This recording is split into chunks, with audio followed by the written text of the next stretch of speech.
In 2022, nestled in the quiet town of Tullamore, County Offaly, Ireland, a tragedy unfolded that would shake the community to its core. 23-year-old Ashling Murphy was the kind of person you couldn't help but admire. Intelligent, driven, and incredibly hardworking, Ashling had a dream from a young age: to become a teacher. And when that dream became a reality, she couldn't have been more thrilled. She landed a job at Douro National School, and within months of graduating, she seamlessly became a beloved part of the team. Her colleagues described her as if she'd always been there, like a missing piece finally fitting into place. Her father often remarked that Ashling never stopped. She filled her days with purpose, constantly pushing herself to grow while ensuring every moment was meaningful. It wasn't just about her own progress. She also encouraged her students to reach beyond their limits, leading by example. If she asked them to take on a challenge, she was always right there beside them. Ashling even took up the ukulele pipes, one of the most difficult instruments to master, determined to prove to herself that anything was possible if she set her mind to it. But in a place known for its peace, Ashling's life would take a tragic turn, one that no one could have predicted. What happened to Ashling Murphy on that fateful day? Stay with us as we delve deeper into the haunting details of a case that still lingers in the hearts of those who knew her.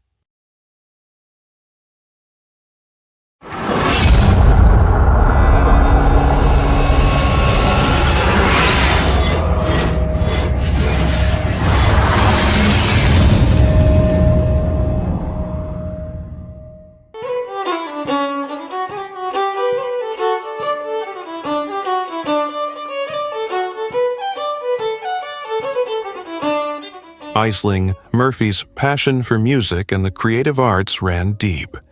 From a young age, she had followed in the footsteps of her musical mother, Kathleen.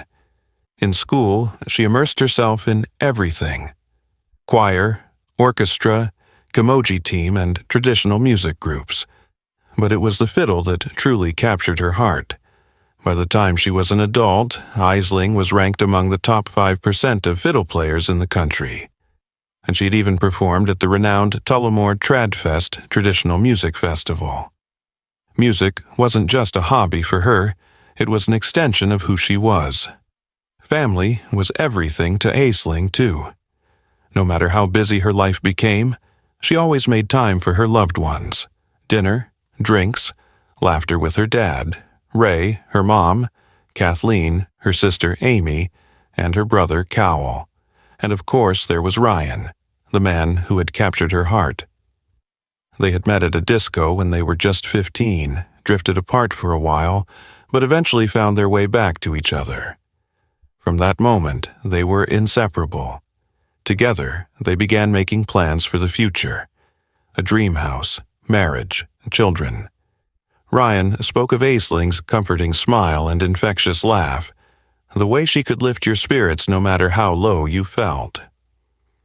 On January 10, 2022, Ashling visited Ryan and his family to drop off groceries. They had to keep their distance due to COVID restrictions, but she promised they'd see each other properly soon, as they planned a trip together. It was the last time they would speak. 2 days later, on January 12th, Ashling finished teaching and decided to go for a jog. It was something she did regularly to clear her mind. She told her mother, Kathleen, where she was headed, but her mother expressed concern, suggesting she jog somewhere else. Ashling reassured her, "Mom, I'm 23 years old. Love you." She then headed out the door, making her way to the Grand Canal, a peaceful spot where many people enjoyed outdoor activities.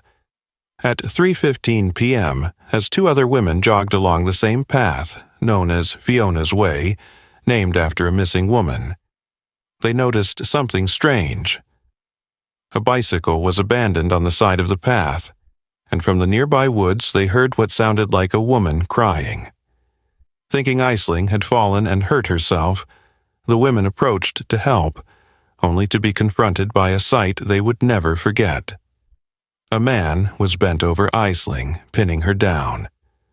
A necklace bearing her name, Ashling, hung around her neck. The women tried to intervene, shouting at the man, but he snarled at them, telling them to leave. They could see Ashling struggling, twisting, and trying to escape, but there was no sound coming from her anymore. Without phones and with no one else around, the women yelled they would call for help and ran to the nearest house. By the time authorities arrived, it was too late. Ashling lay motionless by the canal, her attacker already gone. Despite the efforts of paramedics, Ashling was pronounced dead at the scene. She had been strangled and stabbed 11 times in the neck, the fatal wounds causing massive blood loss. Her keys were nearby, a sign that she had fought fiercely to defend herself, using every bit of strength she had left to escape her killer. Experts would later confirm what was clear from the scene. Ashling had fought with everything she had. She had tried until her very last breath to survive. Her death was not just a tragedy, but a brutal, senseless act that left a community in shock. January 2022, shortly after 4 p.m, Gardaí from Tullamore Garda Station attended to an incident at the Grand Canal Way at Cappancor in Tullamore, following a call from a member of the public. At the scene, Gardaí discovered a young woman with serious injuries. Medical attention was provided, but despite the best efforts of the medical team who attended, this young lady passed away. This area here, where the crime occurred, is popular among Tullamore residents and is widely used for recreational purposes. The victim of this crime is Ashling Murphy, a 23-year-old local lady from the Blue Ball area of Tullamore. Our thoughts and prayers are with Ashling's family at this time, and indeed the wider community, her teaching colleagues, and the children she taught who are without their teacher today. Immediately following the discovery of this crime, a full-scale murder investigation was launched. Personnel from the National Specialist Units, including the National Bureau of Criminal Investigation, have been assigned to the investigation. No stone will be left unturned in bringing this perpetrator of this crime to justice. At this stage, there is no information that the victim and her killer were known to each other. From inquiries we've carried out, we believe this crime was committed by one male who acted alone. We're appealing for witnesses who may have seen any person who is behaving unusual in that area. Any information you have, however insignificant you think it may be, we need to hear from you. The joggers did their best to provide a description of the man they had encountered. They recalled his jacket clearly, a distinctive navy, padded bomber with unique stitching along the back, a detail that would stand out to anyone who saw it. Near the scene, they had also spotted a bicycle, which they believed belonged to the man. It was a Falcon Store mountain bike, easily identifiable by its straight handlebars and the striking green on the frame. These details would prove crucial in the search for the killer, offering a small thread of evidence in an otherwise grim and puzzling case. Gardaí have issued a very specific appeal for information relating to a mountain bike. What can you tell us? Yeah, the Garda Commissioner held a press conference here in the last half hour. Now, we understand they have seized that bike, but it's crucial to the investigation, they say, and they want to know about the movements of that bike, not just yesterday, but in the preceding few days. They also want to know if anybody owned it or if it had been stolen, and where it has been over the last couple of days. As the investigation continued, a number of people who had been in the area around the time of Ashling's attack reached out to authorities, but none of the information provided led to any solid leads. However, the breakthrough came when investigators accessed the data from Ashling's Fitbit. This gave them a more precise timeline of her movements that afternoon. Her workout had begun at 2:51 p.m., and for the next 30 minutes, the data showed steady activity. But just a few minutes after 3:30 p.m., something shifted. At 3:31 p.m., the Fitbit stopped recording her heartbeat. It was a chilling sign that something had gone terribly wrong. In response, the Gardaí issued a public statement, confirming that they were looking for just one individual, and stating with confidence that the attacker was a complete stranger to Ashling. They also revealed that based on the ferocity of Ashling's struggle, They believed the attacker would likely have visible injuries, cuts, bruises, or wounds from the violent fight she had put up using her keys as a weapon. It was a clue that would hopefully lead them closer to identifying the killer. The person who attacked Ashling here was disturbed by two women, who were then able to give a description to the Gardaí. It fitted a man who was already well known in the area for violent criminal acts. A 40-year-old man was subsequently arrested and is still being questioned this evening. That evening, detectives received a promising lead based on the descriptions provided by the joggers. Just hours after Ashling's body was discovered, they managed to arrest a 40-year-old man who seemed to match the profile of the suspect. However, after further questioning, the man was released without charge. Unfortunately, things took a dark turn. The man's name and photo were shared across social media, leading to a flood of public backlash. Despite being innocent, he began receiving death threats. The situation quickly escalated, forcing authorities to relocate him to safe accommodation for his protection. The wrongful attention had caused significant harm to an innocent person, all while the search for Ashling's real killer continued. More than 24 hours after the brutal murder of a young woman out jogging along the banks of the Grand Canal, widely used for recreation, Tullamore and the wider area is this evening numb with shock and grief. The sense of shock is particularly acute for young. I have two little girls and we bring them walking along that canal, but I second guess it now. It's shocking to say she was out for a daily jog and just life gone from her now. It just makes young people like us think you're not really safe anywhere. Nervous and frightened and shocked, all into one. Nervous, frightened and shocked. To say the town is numb and everyone around here, it's hard to believe it. The case of Ashling Murphy quickly became the talk of the nation, captivating Ireland and beyond. It flooded news stations and social media, as people from all corners of the world tried to offer their support and share their opinions. However, as often happens with high-profile crimes, many were quick to focus on the fact that Ashling had been jogging in a somewhat secluded area. This led to a troubling narrative that seemed to shift some of the blame onto Ashling herself. Activist Laura Bates responded with an emotional post, challenging this line of thinking. She wrote, "I understand why people are posting that she was just going for a run, but this is a complicated form of victim blaming. We say she was just doing this or she was just doing that, as if it somehow would have been less tragic if she had been doing something else. It doesn't matter what she was doing." Bates's words echoed a larger message of solidarity, especially after the tragic death of Sarah Everard, and reminded everyone that the focus should be on the crime, not the victim. Meanwhile, the grief and outrage continued to build. It had been 48 hours since Ashling's death, and vigils were held across the country, with thousands attending, including prominent political figures. The principal of the school where Ashling had taught spoke of the deep impact her loss had on the students and faculty.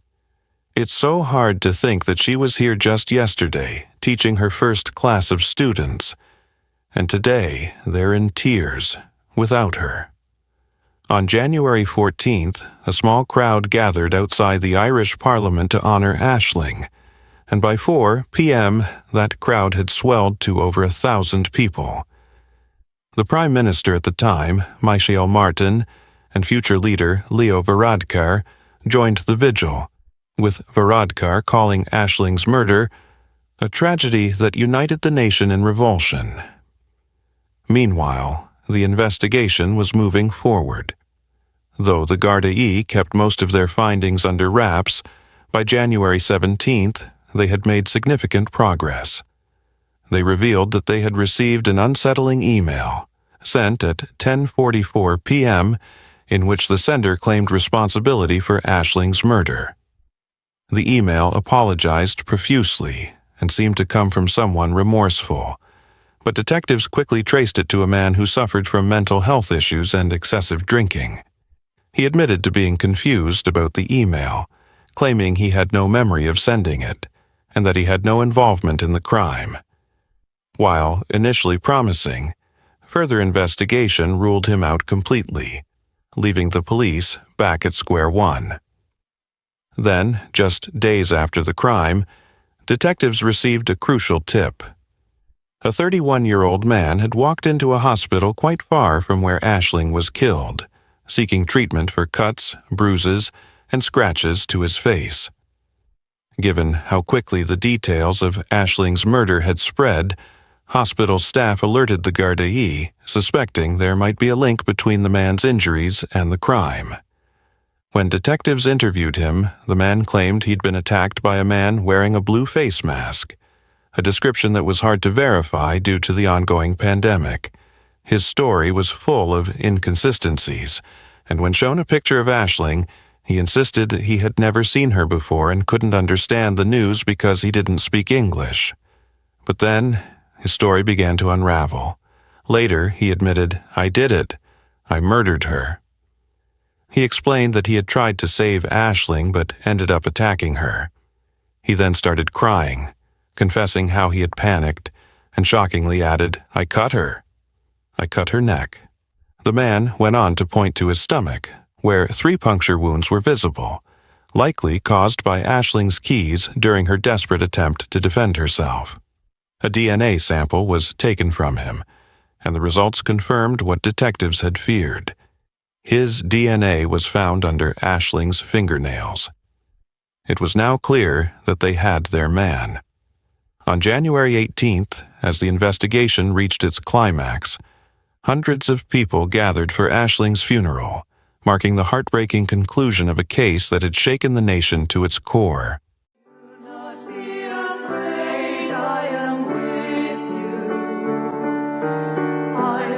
She was the light of their lives, and the murder of 23-year-old Ashling Murphy has stunned Ireland. The President and his wife comforted her parents, brother, sister and boyfriend as they arrived for her funeral. The funeral for Ashling Murphy was an event that brought the nation together in grief and remembrance.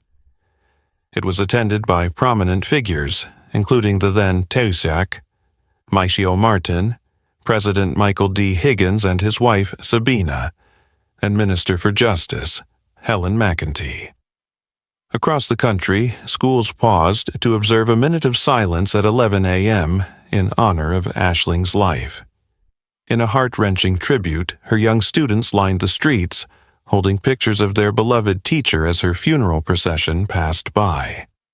Ryan, utterly devastated, stood by her side and delivered a moving speech on behalf of their families. His words, filled with sorrow and love, struck the hearts of all who heard them. "She is the greatest love of my life," he said. "I will cherish the last 5 years we spent together for the rest of my days. I hope that one day, God willing, we can be reunited and continue the dreams we shared. Goodbye for now, darling, but not forever. You will live on in all of our hearts and memories." The day, already filled with emotion, took another tragic turn. It was on this very day that the Gardaí made a significant announcement. The man they had been closely monitoring, the one who had sought medical treatment for his injuries, had been arrested and charged with Ashling's murder. The news sent shockwaves through the community, marking a somber milestone in a case that had already left an indelible mark on the hearts of all who had followed it. We start this hour with that breaking news. The arrest made on suspicion of murder, a man in his 30s. This is regarding the murder of Ashling Murphy, the school teacher who was murdered last week in County Offaly. We can speak to our correspondent David Blevins now. And David, this arrest took place shortly after Ashling's funeral today. Yes, police are providing very little detail at this stage for operational reasons, other than to confirm that detectives investigating the murder of the 23-year-old primary school teacher last Wednesday have arrested a man in his 30s. He's currently being detained at Tullamore Garda Station under Section 4 of the Criminal Justice Act 1984, and that questioning could go on for some time. The An Garda Síochána, the Irish Police Service, are adamant that they will not be making any further further comment at this stage, but it is nonetheless a significant development, and as you say, it comes just a matter of hours after the small village of Mount Bolus in County Offaly came to a complete standstill for the funeral of Ashling Murphy. There can be no question whatsoever about the esteem in which she was held. Literally hundreds upon hundreds of people turned out. Also there, the Prime Minister and Taoiseach Micheál Martin, and that's because really the murder of this young woman has had an enormous impact both at home and abroad. People are not just saddened by it, they are very angry about the fact that after all this time women are still being subjected to violence, and there have been all sorts of vigils and calls for a change in attitude, for this to be the watershed moment. And I think that's the important thing to remember today. While the murder investigation continues behind the scenes and while there has been this arrest, this is a day when Ashling's family and friends want to remember a very beautiful young woman who was so cruelly snatched away in unthinkable circumstances. The man arrested for Ashling's murder was Joseph Bucha, a builder from Slovakia who had moved to Ireland in 2015. He lived in Tullamore with his wife and 5 children. That evening, he appeared in Tullamore District Court, where a large crowd of media and the public had gathered outside.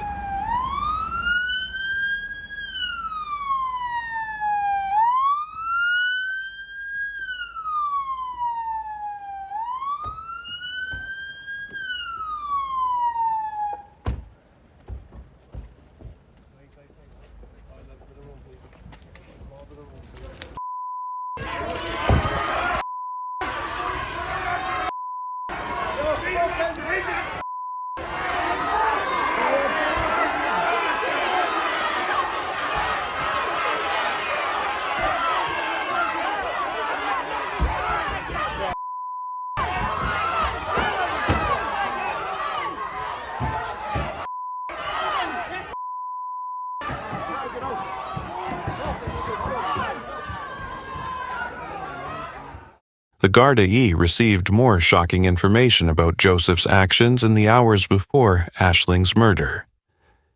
Anne-Marie Kelly first noticed him on his bike as he passed her slowly, staring at her in a way that made her uncomfortable.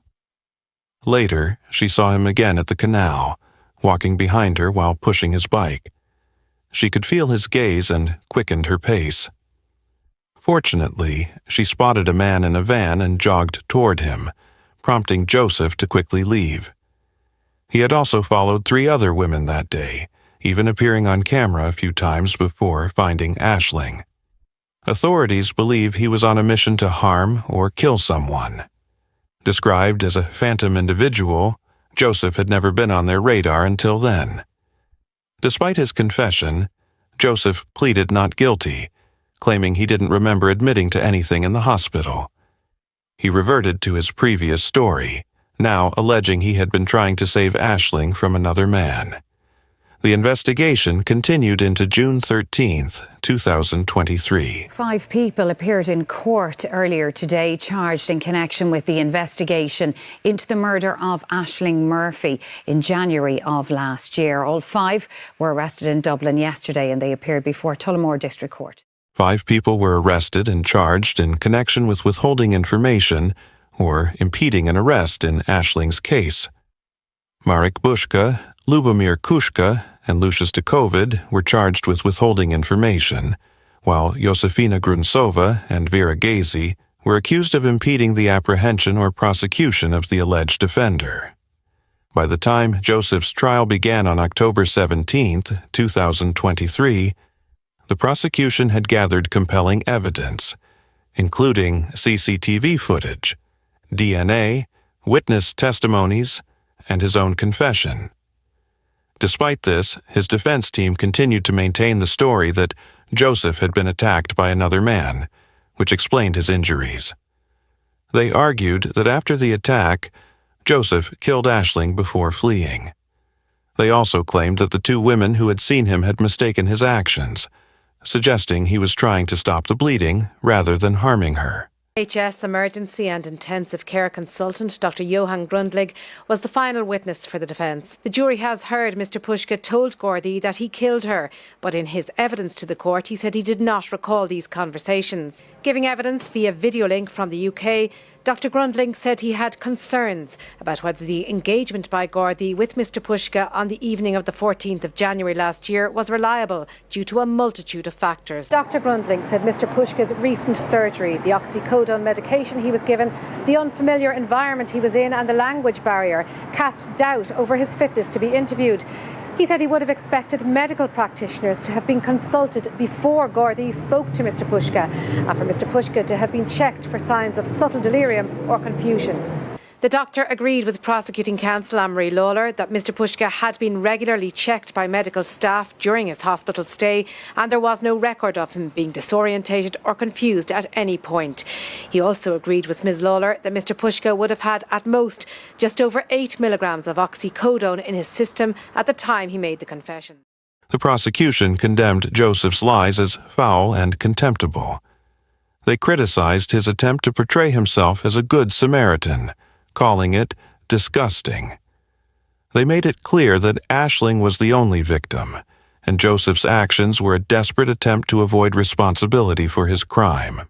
Jury in the trial of Joseph Pushka, who is accused of the murder of Ashling Murphy, will hear closing speeches tomorrow. After that, Mr. Justice Tony Hunt will summarise the evidence and the relevant law. They're likely to begin their deliberations on Wednesday. On the 9th of November 2023, after just 2 hours of deliberations, he was unanimously found guilty of murder. As the verdict was read, Joseph sat in silence, his hands covering his face. Judge Tony Hunt did not hold back, telling the jury, "We have evil in this room. There is no doubt about that." He praised the jury for not wasting time on what he called Joseph's nonsense, and agreed with their decision. He also acknowledged the horror of Ashling's death, calling it enough to make anyone physically ill.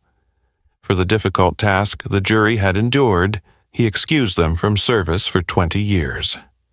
As the jury left, the room erupted in applause.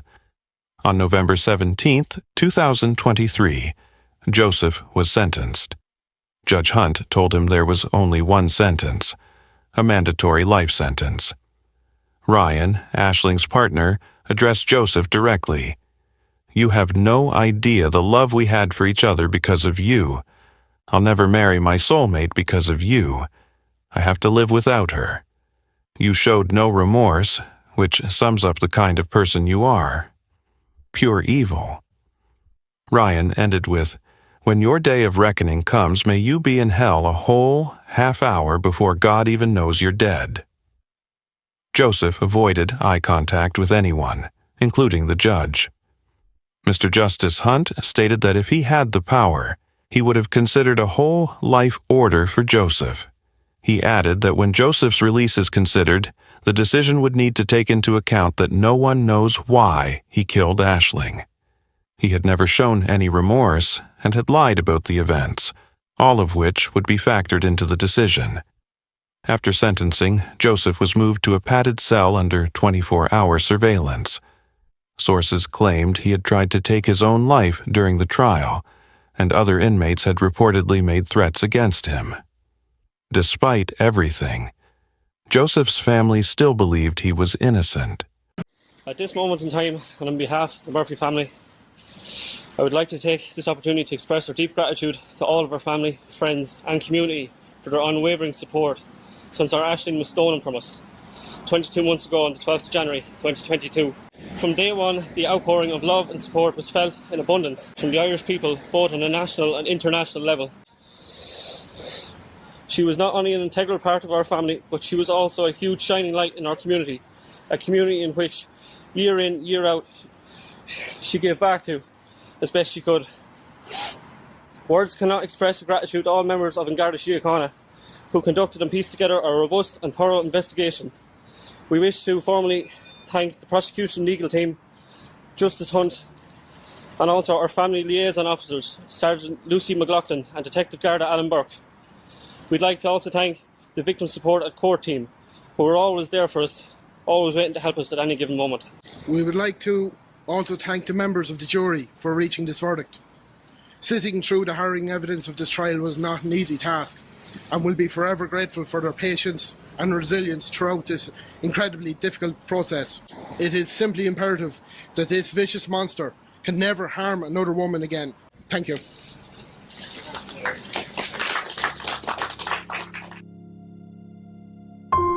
Ashling's death left an undeniable mark on so many people, and it's clear just how deeply it affected not only her small community, but the entire nation of Ireland. Her tragic passing sparked important conversations about safety, education, and the ongoing fight against violence towards women and girls. In the face of such horror, people came together, united by a shared desire for change. Every case of this nature is devastating, and while it's true that all crimes like this affect many, some cases resonate so deeply that they ripple across the nation and beyond. We've seen it with cases like Sarah Everard in the UK, Anna Creasy and Jill Magger in Ireland and Australia, and now Ashling Murphy. Her partner, Ryan, expressed the pain of knowing he will remember her longer than he ever knew her. Her sister Amy spoke of the relentless nightmares, the guilt of not being there to protect her. Ashling did so much for everyone, yet no one was there when she needed us most. As a big sister, I couldn't protect her while she was alive. All I can do now is protect her memory, she said. As a family, we will continue to set the table for 5. Thank you for tuning in.